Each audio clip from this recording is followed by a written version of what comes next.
it's like, we're like literally remembering, remembering, remembering. That's what we're doing.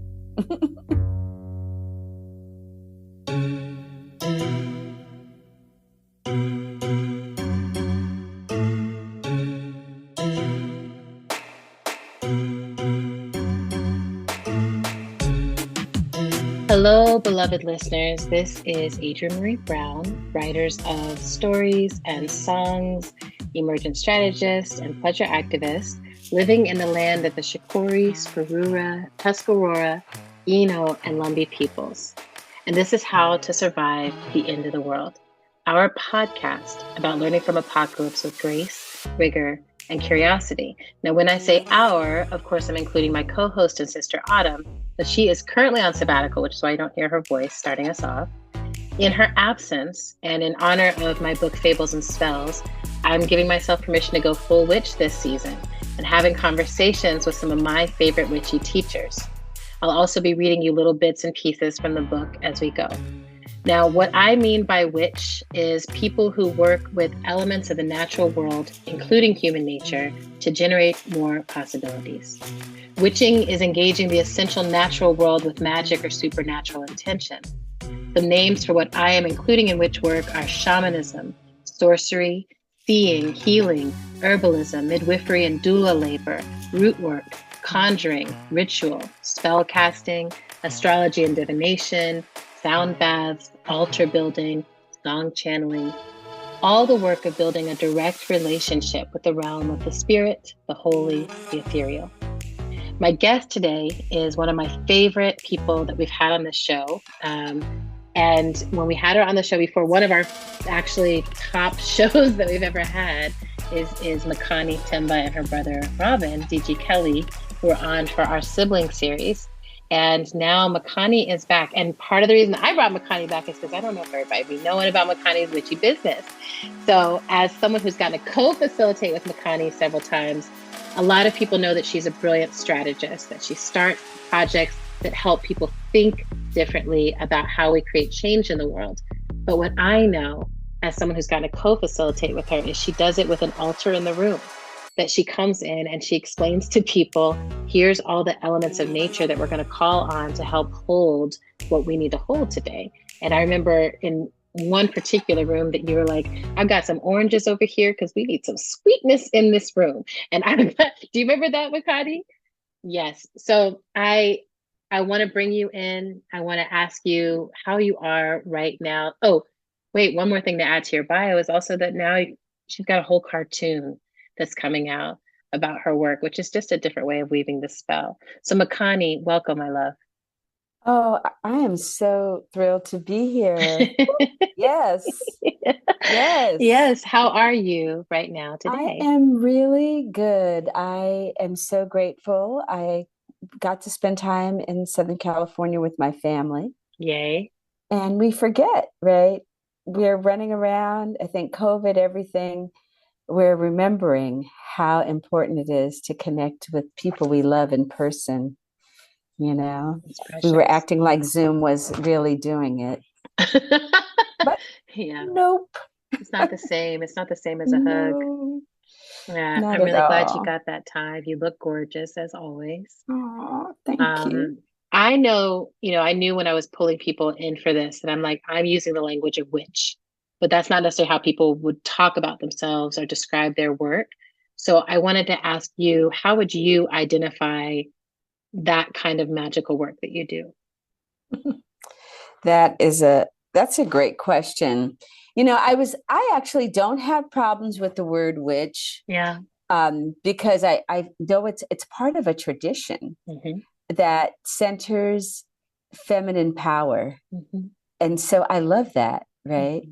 Hmm. Some people say shaman, Hmm. that centers a tradition. Some people will pull on Orisha energy. But what I know and what I learned from my mom, right, is Yes. that it's all energy. And that if you step into that place, then that is the magic, Yeah. you know? And Yeah. it's like that iconic line in The Matrix where they're like, you're bending the spoon. And they're like, and the child says, there is no spoon. Right? That's right. That's right. Oh, I love that. Okay, good. So you start, one of the things I've noticed in my witchy interviews, this is, I think, my fifth or sixth one now. I'm getting a rhythm. But one of the things I'm noticing is that witches anticipate the next question with their answers. Like it's a pattern, and I'm very interested about it. So you started answering this a little bit, but when did you realize that you were drawn to this witchy work? Was it your mom that first sparked that in you? Were there other witches along the way? You know, my mom was definitely a big part of it. When we were younger, we were really encouraged to find magic.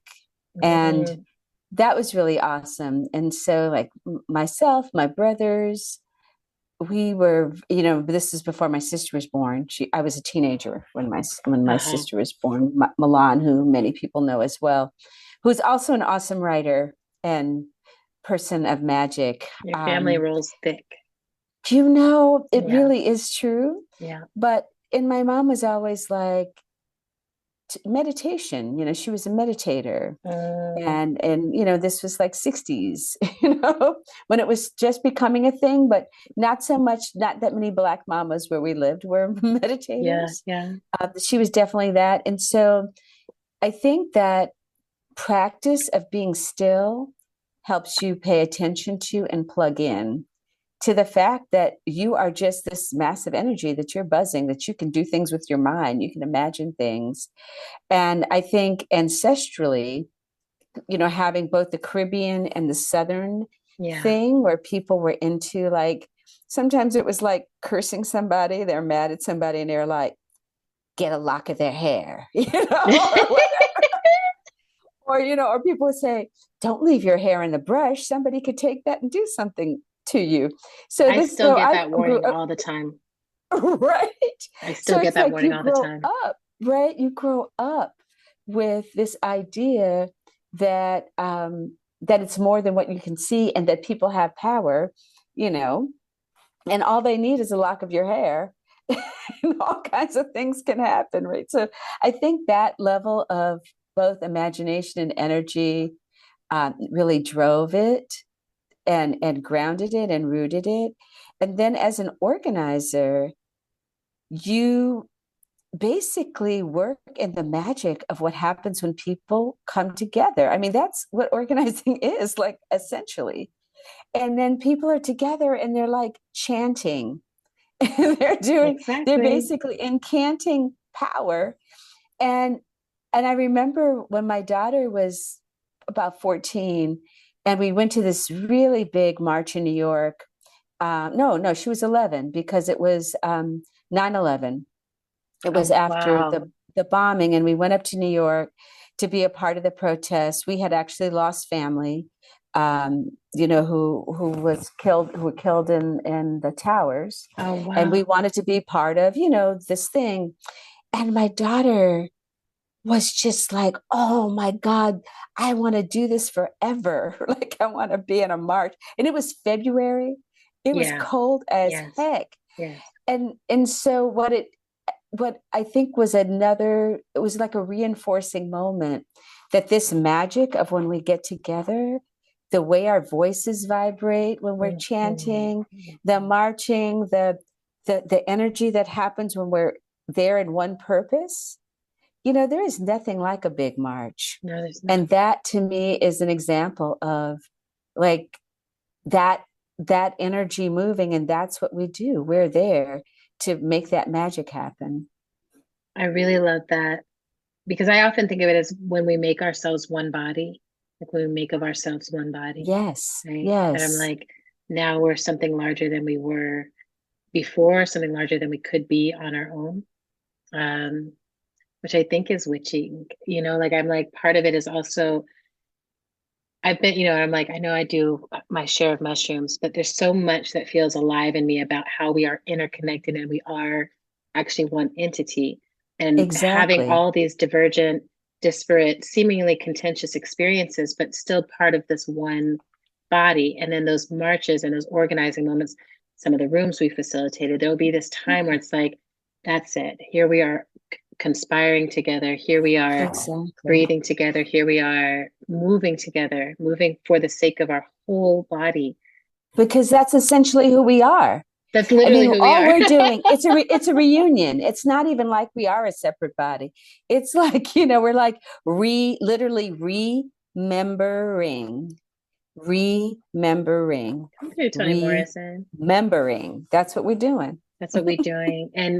And I do think that while some of us get gifted this, that it's like, oh, when you're in a room with Makani, you wanna move towards that remembering. It's like you've got a fire in you. But I wonder, I think for a lot of people, like, well, what if I don't have that? Or where does that come from? Or how do you develop that? And I always love to point out that, like, we come from a lineage, like we don't just jump up fully formed and we don't just come out of nowhere, but we're in a long river of people who have been moving this way through whatever their time was and believing in the possibility of change inside of whatever their time was. So I want to ask you, who would you name as your witch ancestors? Is there a formal lineage to how you do your work? Would you say it's more of an informal, like I say, I'm kind of a gathered intuitive witch. I'm like, I just have cobbled it together and found my way. And, but how would you speak about the lineage that informs your way of witching? I think it's kind of a combination because I think in some ways that's how it works. We have guides, and then those guides inspire things that we then cobble, right? At least we think we're cobbling it, but who knows? It could be some awesome ancestor that's like, throw this in your way. Yep. And you Yeah. think you cobbled it. I But know. I'm just actually, like, I don't know where this came from, but it's here now. it's here right now. Yeah. So my mom definitely, my grandmother definitely. And then there were some folks who I know would never, ever, ever think of themselves as witches. And some people are going to feel like it would be sacrilegious to say that they are. So I'm not going to say that they're witches, but I'm going to say that they're part of the lineage Okay. for me. That's fair. And so I would say a person that I met and really influenced me so much before her passing was Betty Shabazz.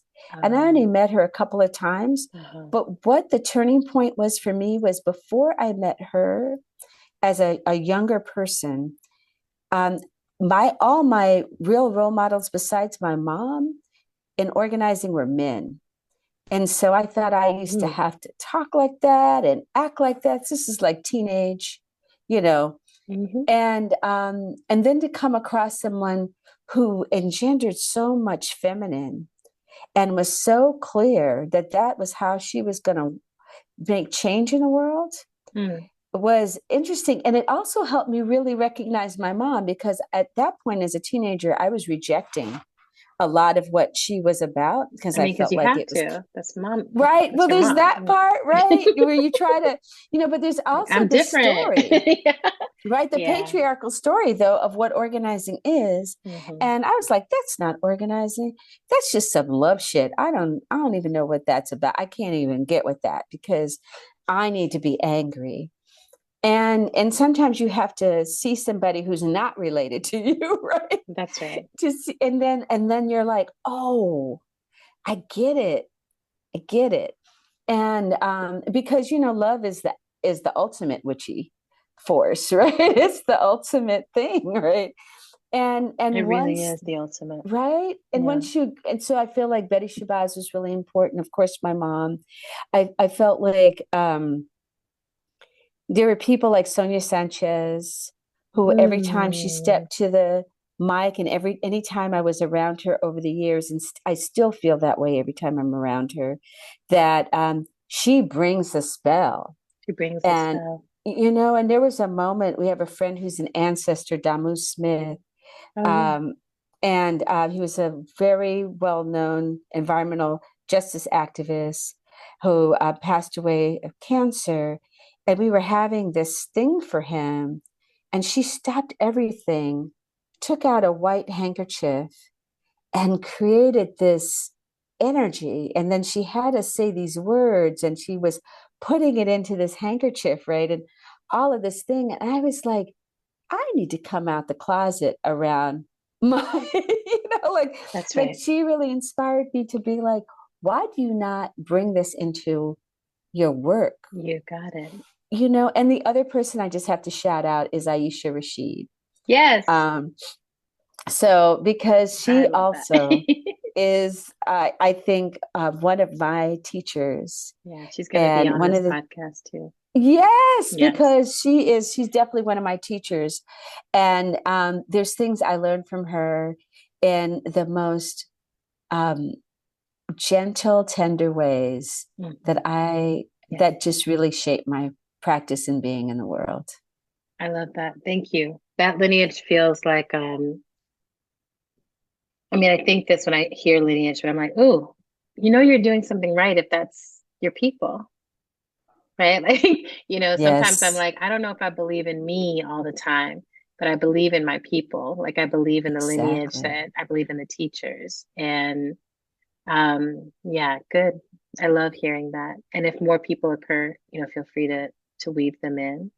Um, so I named one of the ways that I have witnessed your witching, and I'd love for you to share with us what are all the ways you see and experience yourself doing that witching work. The facilitation piece is a big part of it because Hmm. that feels the most like moving energy and Hmm. holding energy. Um, I started doing this form. It's like a weird thing that I gather my thoughts around, where I'm thinking about who all is showing up and what do I think they're worried about. And, I started being really intense about my prep now, Yeah. right? To the extent that I have that information. And and what's been happening for me, that the more I can think about who's showing up, Yeah. the more I can show up with whatever the tools are that are going to support me. So I'm not going to call any names of groups so people be like, "Oh man, did she do that when we was there?" But I'll just say that there have been some facilitations, some I'm just going to say sort of recent. I'm not going to say Yeah. how recent, Yeah. Yeah. um, where I knew that as I really meditated and thought about who was showing up and what kind of energy they were going to have, that there was going to be um, a lot of pain and a lot of and grief, but Hmm. in a different way, not like loss in the ways that we think of like losing a person. But anyway, it just made me think Yeah. about. So then I was like, what herbs, what scents, Yeah. what's going to be important about the room, and even though this was a group that's not into that at all. So that meant that I had Exactly. to kind of play it off, Exactly. You're like, don't mind me with my sweet stuff over here. Right, exactly. And I'm like setting it up, and we're like in this um very yeah, very non-witchy space. Let's put it that way. Like this very non-witchy space, like a Yeah. kind of a government tea kind of space. And I could just see the things start to fall away. I was Mm. just like, and I could see the mask drop. I could see Yeah. the pretense drop. I could Yeah. watch things fall away, and people who hadn't hugged each other in a while. It wasn't like I said, everybody hug each other. It just, and it just really reinforced for me the power of this medicine that we're Mm. we're given, and Mm. that in organizing and in change work, I think it's good to do as much of it as we can. And we're in a place where we're under so much attack. And so I feel like we're called to think about what what can we do that's going to help us counter this madness that's really just on the physical plane. So it's really no contest, right? For the power we actually have if we step into it. Beloved survivors, it's autumn. Wow, I've been loving this witch season. I trust that you have too, because it's just excellent. I'm still on sabbatical for a few more months, but Adrian and I did just drop a new Patreon exclusive episode over at patreon.com/End of the World Show. And it's a voice memo conversation that we recorded over the course of a few weeks. So if you love me and miss hearing my voice, if you love our show enough to listen to Adrian and I talk about new love, about aging, about roaches and utopias, you can head over to our Patreon and become a patron at any level. And you'll get immediate access to this most recent exclusive episode, as well as our collection of show merch, all of the Ask Us Anything episodes that we've made, all of it is yours. I miss you. Adrian and I thank you for your support. We love you. Yeah, and go to patreon.com/End of the World Show to check out all the juiciness. Okay, talk soon. You have this really deep musical practice as well that is something I really love and honor about you. And I wonder if there's a way that that also shapes what you believe is possible, or shapes, or if you use, sometimes I use music to shape myself before I go into an encounter or before I go to do other kinds of work. And I'm slowly starting to understand that that too is some part of this. Yes. Yes, all of that, like the music beforehand, right? And the space to do that, the music to sanctify the space, to have the music going, right? Yeah. Before anybody's in there is as important as the sage or whatever else to me, because that energy is important. I also encourage when I can for us to create a playlist together so that everybody has their medicine. Yes. Yes. And if we can't do it beforehand, then we'll doing it in the room. Yeah. And it changes things when people hear that song. That's that song that helps them, Yes. Shift, right? And then I think music is to my personal most important medicine. It is everything. So it is important. I mean, I think about what is it that will be helpful in terms of the energy of the room? Is it going to be people need to move their hips and do that? Or is it that, and every sound corresponds to a different aura, to a different chakra, to a different, and so I do think about that. I think about what chakras do we need to be in? Or do we need to be in some sacral? Do we need to be in our heart? Exactly. Do we need to get out of the sacral and be up in the crown and to think, or maybe all of it, music playlist that'll take us up and down through the chakras. I do think about that. I think about that too. I've been basically spell casting myself to sleep these days. Yes. Where I'm trying to wean myself. I'd gotten really hooked on ZQL. Hey. They say it's this is not addictive. I was like, sure, until you need to sleep every night. I need help. So I've been okay, how do I wean myself off of that? And I found that listening to those solfeggios, those chakra, yes, binaural sounds, I'm oh, this is how I do it. This is how I get myself, back into my it's basically creating a river of calm around myself through the sound vibrations and then laying into that, right? Yes, I do that this is probably too much information, but I do that around my digestion, I feel like I'm struggling with my digestion, and I will throw in one of those, that music for that chakra. Come on now. Yes. Let's move the root.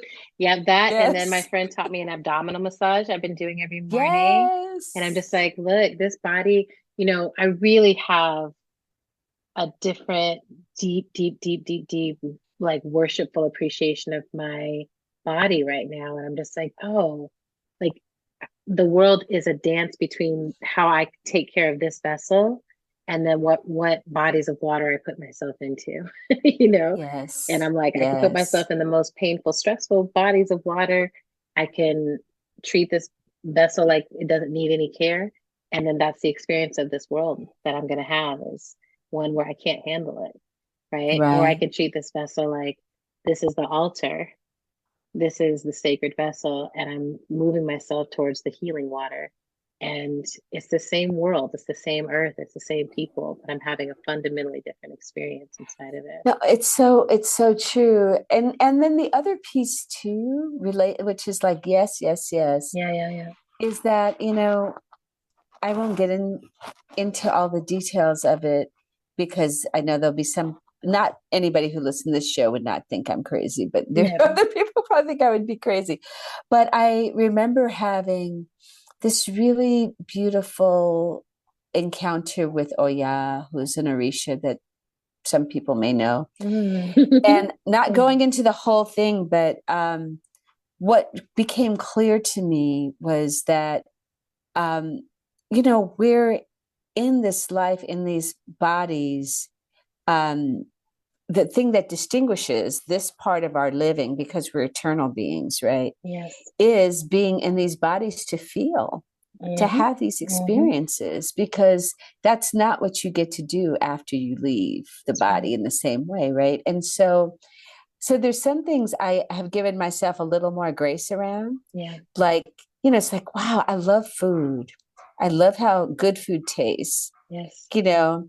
And at first I was like, oh man, I'm gonna try to not deal with food on that level. I was like, I'm gonna get to food where I'm just gonna like eat it for fuel, It's pure and I'm not food. gonna Yeah. right and not like I'm no seasoning, no anything. I'm gonna try to get to that really, ascetic space. Yeah. And I was like, and then I had Disrespectful to this my this ancestors. kind of right. Well, also, but I also had this kind of teaching, this sort of Mm-hmm. teaching to me that, yeah, no, that's not what that It's not the way. that there's Right. this is what you're here to do. So get it, I get it. and so I feel like I've had more grace around that. I've had more grace around like my mom, because we don't want her to do things to her body that are bad and hard and will That's right. make her not feel like dis-ease. That's right. But also we're like, she loves her sweets, and so it's like how to Mm-hmm. have that dance where you are like taking care of your body in that way, but also recognizing that this is the spaceship that allows us to get that feel good, to That's have right. these feelings, whatever this sensuality is, whether for you it's like that perfect chocolate bar or that perfect Mm. chocolate person or that whatever that is, right? You know That me so well. I know us, I know Oh, us. my chocolate people are delicious. Okay. Yes. Okay. And all right. Let me recenter myself because it really, I feel you. I mean, all the things. Um, I wonder if there have been places where, you know, I think about the political act of doing this podcast, doing this season, doing the book that I did. For me, the coming out and just being like, I'm not just, you know, being strategic, or I'm not just focusing on relationship. Like I'm trying to tap into something larger than myself and older than myself to move the work. And mostly I feel safe and okay in that. And then there are moments where I'm like, okay, I'm taking a big risk, like in the time space continuum, you know. And I wonder if there's times like that for you over the years and currently where you feel like, oh, this is a risk. You spoke a little bit of like when I'm facilitating a group that doesn't roll like that, I have to be strategic about how I still do what I need to do. But yeah, have there been times and places where you were like, I have to be brave to do what I need to do here, or I feel a little scared if people were to know who I am. Definitely, I feel less and less scared as I get older. I think I was, you know, looking the way that I do Gorgeous. now, especially then, Yeah. I was for some reason really worried and a bit obsessed with people feeling like I was really Black, you know. Hmm.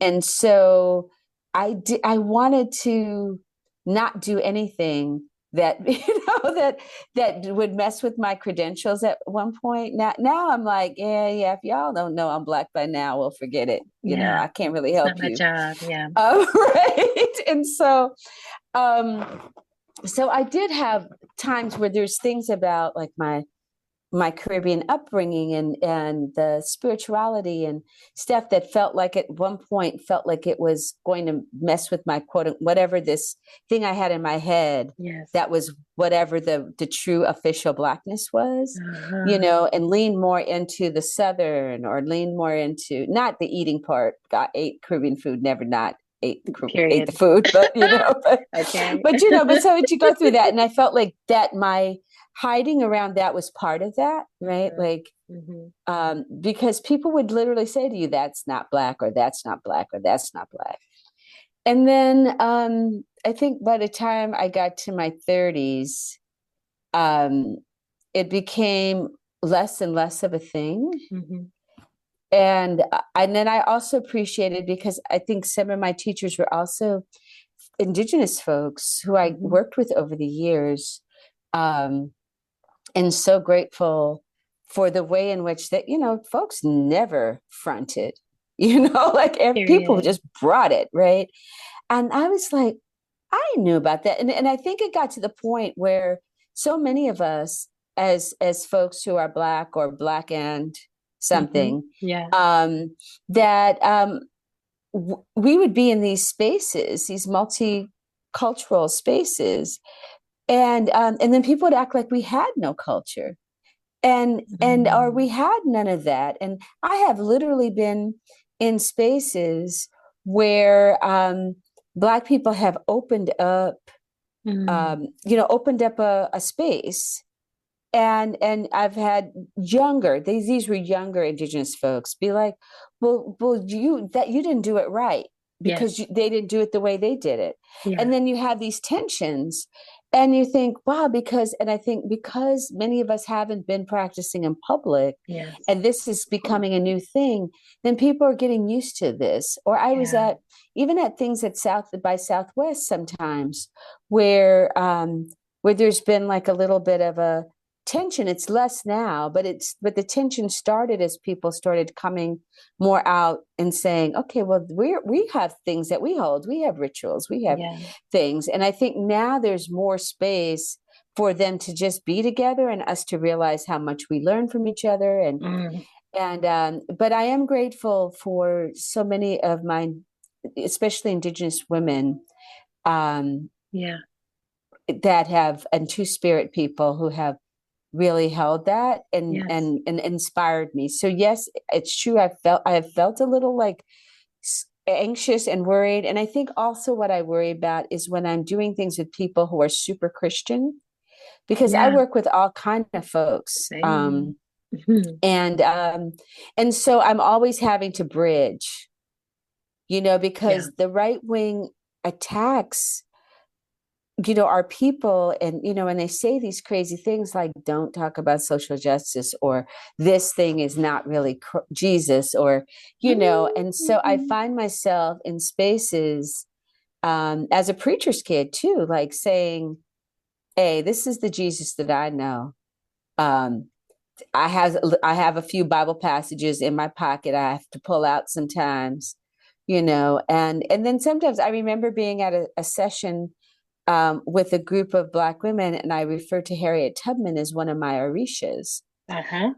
And somebody came up to me, just really, shaking, just Mhm. really upset, and feeling like I was taking Jesus out of the story. Uh-huh. Uh-huh. And so Uh-huh. we had to have a good conversation about that. And it was Yeah. good. She was fine after, but yeah, it You had to check happens. in and be like, hold on now. Yes. Yeah, but love, because she felt like her foundations were being Hmm. attacked. Hmm.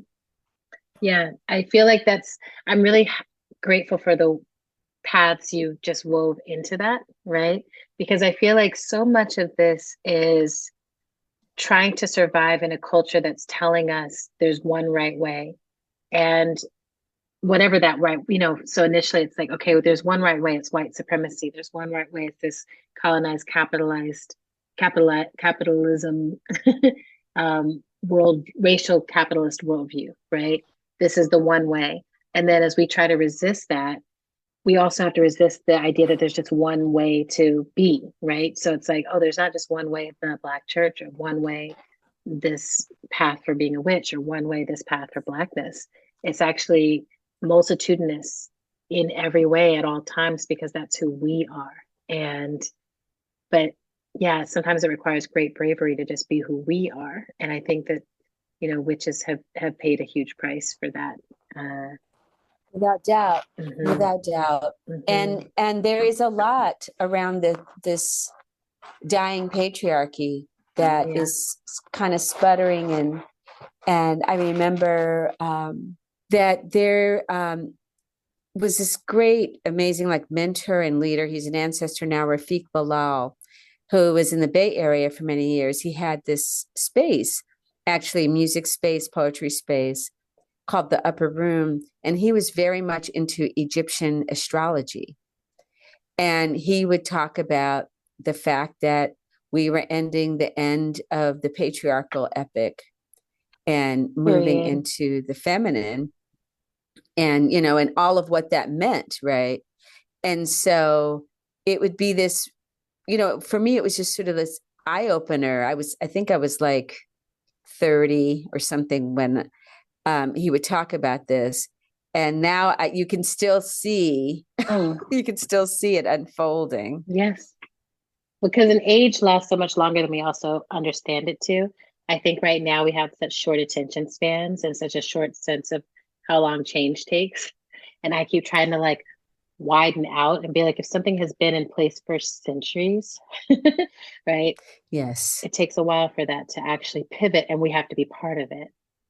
Oh, yes, absolutely. And Mhm. that is actually a very important point that I've been thinking a lot about. Um, one, first, before I do that, I need to shout out one more teacher, Yay. mentor, who I know would never call herself that. I would say, um, just sort of a magical being, shaman, and also in the Bay Area, Mama Ayana Mashama, who's for me Yay. really important. And I need to say Mhm. that in terms of my own lineage, even though I know she would point out that she is really not much older than me. So let me be clear. Hey, We're really, okay. it's not like a maternal Like, lineage, it's more like a sisterly mhm. lineage.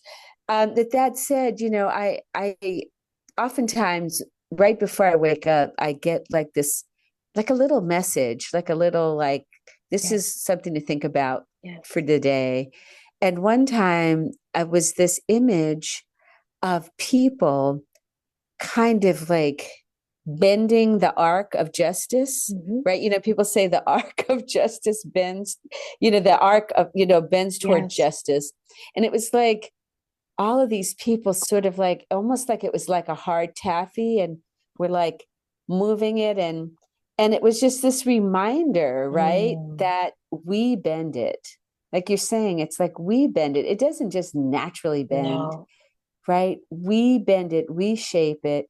And the more we bend it, the more it bends, right? And the mm, more we touch it, and that was the other thing. It's like the heat of our energy makes it more pliable, right? that's It right. makes it move. Oh, I And like it that was just such an alchemy. interesting kind of thing, right? To be like right before I wake up. I mean, I'm sleeping and seeing this. It's like I could see the places where hands were touching it, and it Mm, was like kind of becoming more liquid, and the places where it wasn't touched, it was more solid, and then these hands just kind of just working it, just moving it. that's And the beautiful. more hands, right, the more Right. hands, Yeah. the more hands. So it's true, like you say, we are here working it, making it more pliable, making it work for us, Oh, and I love that that. whatever direction we move it.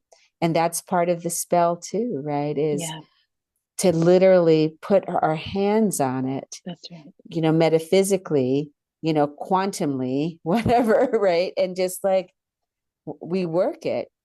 I'm so glad you mentioned the quantum piece, because one of the quotes I think of from you often is that we are, I think at terms I've heard you say an inch away from freedom. I've heard you say a minute away from freedom. And there's this sense that it's an accumulation that would allow us to transcend a portal or just literally step over into another world. Could you speak a little bit about your concept of this quantum shift that's possible for us inside of time and space and the organizing we're doing? Absolutely. I mean, it's something I hold really close. And however it was revealed to me, it was probably one of those before I wake up, Yes, moments. whispers, Mm-hmm. and yeah, it's not even a millisecond, you Yeah. know, it is what it is. I really believe that. And and that's part of what we understand around quantum physics Mm-hmm. is that we can actually move at the space of at the pace of thought, at the speed of thought, which is Mm-hmm. less than a millisecond, Mm-hmm. right? You're correct. But it does require the actual Yeah. the actual energy. And so and it requires practice to have the kind of focus, right? That's in Mm-hmm. some ways that is the most witchy thing of all. Like the ones who are the great sort of accomplish superpowers are the ones who have this control over thought, right? Yes. And every culture teaches us that. There's no culture that doesn't say that that's what we should be doing, right? Everybody's on point Mastery. with this. Yes, it doesn't matter. You'll be in the Himalayas, you'll be in the Congo, you'll be in, you know, in wherever in so-called South America, in Peru or whatever, in the Maya lands, folks are saying the same thing. Buddha says it, Yeah. Miss Bessie down the hall, everybody who's spending any time with themselves Mm. are coming to it. I love that. Thank you. Thank you for sharing it a bit. I feel like, again, I keep being like, and this thing, share this magic. So which skills do you wish everyone had in this moment, that people were practicing, that people were cultivating in this moment? I think what I wish is the well, it's kind of like I was trying to think of the way to say this, but I'll just say the witch skill of grounding, that Mm-hmm. is, regardless of what's happening around you, you know who you are, Yes, that's right? right. Which is a practice. And I think related to that, um, the witch skill of understanding abundance, Yeah, because I think that what happens, unless you are really struggling with a lot of things, usually when you come into this sort of witchiness, it comes from a place where you know that there's more than what you can see, that's right. right? I mean, some people are like, I hate so and so down the street. Can someone tell me a spell where I can just mess with them? But most Yeah. people aren't like that, right? That's right. That's right. Most people are you not. know, Mhm. yeah, we're not there. But this idea that regardless of what you see in front of you, you don't have to come for somebody because there's enough. There's plenty. And I feel like that rootedness and that Mhm. sense of abundance will get us so far. I love that. I love that. My last question that I have for you is really rooted in, I've been in this process of like, um, there's a way we show up in the world where people start to be like, oh, you know everything. You really know what you're doing. You've got this figured out. And from inside of myself, at least, I'll often be like, what? No, I am Right? a mess. I am trying to figure out how to be. And I'm healing. I'm still healing. And for me, healing comes in these waves. It'll be like, oh, now I'm in this wave this cycle that might take a couple of years to learn something about myself. And so I often think, how can I be as intentional as possible about the spells that I'm casting and the witch work I do while I'm healing, right?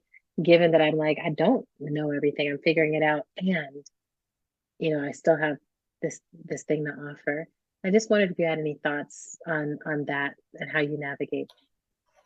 Yeah, that's a real thing. I feel like for me, there's like big buckets in my life where I feel like, oh, I think I'm really close to kind of getting this. And then others where I'm like, oh, Lord. I'm like, why is this bucket so big? I feel like I'm in the Right. ocean. Right. Because they're personal and you swim in them and you're like, wow. And then and you're always discovering new places, new ways in which your apprenticeship is still unfolding, right? And so that's a real thing. And then I think what I also remember is I cast no spell by myself, right? There's so whatever it is that I don't know or don't have, I'm in the universe. I'm part of that oneness. And if I can keep remembering and keep reconnecting and keep reconnecting and keep reconnecting, whenever I'm starting to cut myself off from the energy and get like, oh man, what's up with me? Yes, It makes such a huge difference. I really love that. Yeah, that really resonates with me, Makani. One of the practices I'm doing for this podcast is I'm reading a spell or two at the end of each one, because it's part of that. It's like, oh, even though things are hard right now, I'm still casting these spells and writing these spells. And actually, today, mostly they're from fables and spells, but I had one come through yesterday in response to this news about this young man, Ralph Yarl. And the the storyline, the story that I heard was that he was given an address. He was going to look for his siblings, and he was supposed to go to 115 something terrace, and he went to 115th Street or something like that. Ended up at the wrong place, and the 84-year-old man, white man who opened the door, shot him in the head, and then as he was down, shot him again in the arm. And Ralph, the 16, had to scramble to another neighbor's house where they made him lay on the ground while they called for someone to come. And it's such a familiar story, so when I hear these stories, it takes a while sometimes for me to let the emotion come through. And I woke up yesterday morning and it was just sitting at the front of my mind. And it was like, you need to write a spell about this. And I was like, I don't know how to write a spell about this, and they were like, get out of the way. You don't know, and I was like, I don't know how to make it pretty. I don't know how to make it profound. I don't know how to write anything about this. They were like, well, just let us write something. So I want to read what came through, which is a spell or a poem called At the Door. So At the Door goes like this. Don't shoot. There's a black boy at the door looking for his siblings. Don't shoot. There's a young black man ringing the doorbell. Don't shoot. There's a black child at the door and he's lost. Don't shoot. There's a brother at the door looking for his family. Don't shoot. There's a baby at the door trying to get home. Don't shoot. There is life at the door, moving towards life. Don't shoot. There is a neighbor at the door. There is a need at the door. There's a person at the door. There's a future at the door. There's a story at the door. You can help write it towards coming home, towards a safe ending, towards a next breath. Oh, holy hell. Don't knock. Don't get lost. Don't need. Don't seek. Don't run out of gas. Don't let your phone die. Don't go for a walk. Don't go for a drive. Don't play on the playground. Don't blast your music. Don't laugh out loud. Don't let them see you. Don't have a heart attack. Don't wonder or wander. Don't approach with innocence. Don't center with a deep breath. Don't pray as you ring the bell. Don't smile as you realize your mistake. Don't make any mistakes. Don't whistle. Don't flirt. Don't rest down your vigilance. Don't be you. Don't be seen. Don't breathe. Don't even breathe. Child, there is a hunter at the door. Mm. I just feel so like angry. Like I have this mother, auntie, human anger. Um, I think about all the people in my life who have been in a place where they needed help and couldn't ask for it because it was too dangerous to even ask for help. And I think about the babies in my life who are going back and forth to school and on buses and like, yeah, I just think about there's just so many, and this one lives. Ralph is breathing right now. He's breathing right now. So I know there's a blessing in this. I know there's some possibility in this. Um, but I also feel that I'm just like, how is this noose still so tight? Right, right. And also, like, what does it mean? I mean, as a Yeah, mother of sons yeah, and daughters, um, what does it mean to just live your life so concerned, so anxious? Like, what does it do to your heartbeat? How does it change the whole of your body? yeah. And and knowing that it doesn't matter if we have the talk is not the thing. No, there's no and talk. and people keep talking about the talk, right? But I'm like, who talks to these hunters? Exactly. Who talks? What is it that happens for um like that person's grandson or granddaughter to say, look, you shouldn't be answering the door The gun in with a your hand. gun, like before it even happened, because Yes. they already knew that person did that. Yeah. So where's the intervention? And Yeah. and maybe what it is like my grandfather, who was a minister, they used to do this thing where they would get on these buses and go to South Boston and pray for the white people every year, once a year. And at first I thought, this is so corny. Yeah. Yeah. Like when I was like, But like the 15 seriously, Afro, whatever yeah. thing. And now I've over the years, I've come to see like, we probably need some kind of demonstration that is this pathology that's disrupted Every everything, single thing. and that what we, I think, are called to do in this period is, and this is why folks are coming so hard against Mm-hmm. teaching the Yes. history and allowing people to our children of Yes. all races to open their hearts, like the banning of school trip, right, Yeah. as a book, right, which is the Wild. cutest, loveliest, Yeah. you know, children's book Mm-hmm. among the many others that are banned. But I think that this is one of those moments where this matters, this what people learn, how people understand each other, and this hatred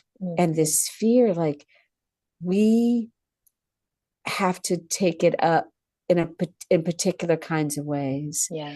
and that our white-bodied siblings Yes. have to intervene. In They have specific to take ways. that. I mean, I appreciate them being at our rallies, Mm-hmm. and that's important. Yeah. But folks have to really intervene and stand up, because we're going to keep having these conversations if they don't.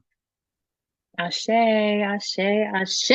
Shake these bones, oh, we're gonna shake these bones, shake Hi, these bones, oh, we're gonna shake I these miss bones, you. shake these bones, oh, we're It's gonna autumn shake again. these bones. Thanks for listening to our show. You can make a sustaining donation to our work by visiting our page at patreon.com/endoftheworldshow. You can also find us on Instagram at endoftheworldpc. How to Survive the End of the World is produced and edited by the incomparable Zach Rosen. Music for our show comes from Tunde Alaniran, Mother Cyborg, and the Bangsons. Talk to you soon. Tackle myself to ground.